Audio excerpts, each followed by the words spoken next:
Childcare in the U.S. is expensive. All across America, working parents on the brink.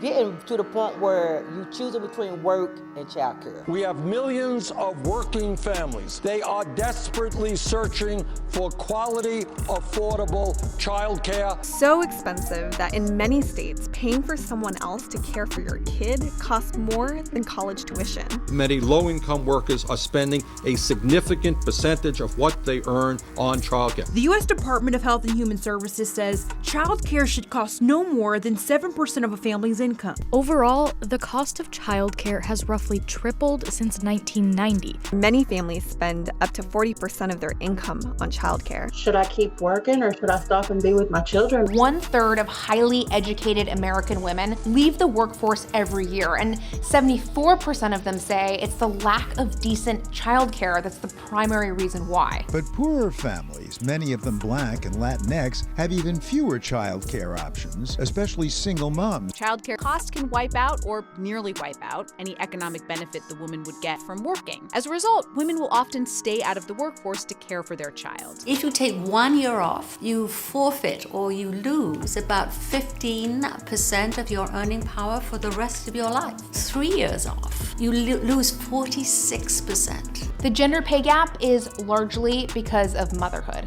Labor participation rate of women in the United States kept pace with top countries in this area, like Norway, for instance. Our economy would be $1.6 trillion larger. Better childcare is a win for everybody. There's just no downside to it. Does anyone deny that our childcare system is totally dysfunctional? We have had underinvestment in childcare for decades. We've had poverty wages for the people who do this work, who are primarily Black and Latinx women. Despite rising costs for parents, childcare providers in the U.S. are some of the lowest paid workers in the nation. The instructors, the educators who work with the little ones, you know what? Their work is as important or more important than college professors.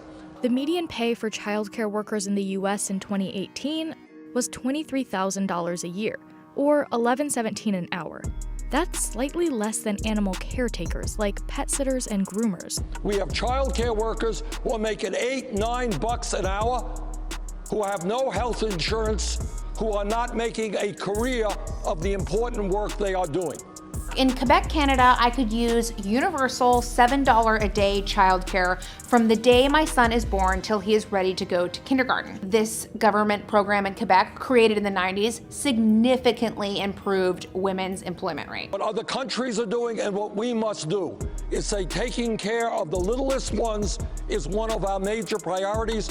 To do that, we need a well-trained, well-educated, and well-paid workforce. And this means changing our national priorities to provide quality child care for all working families and make sure that those who work with the little kids are well paid and well trained.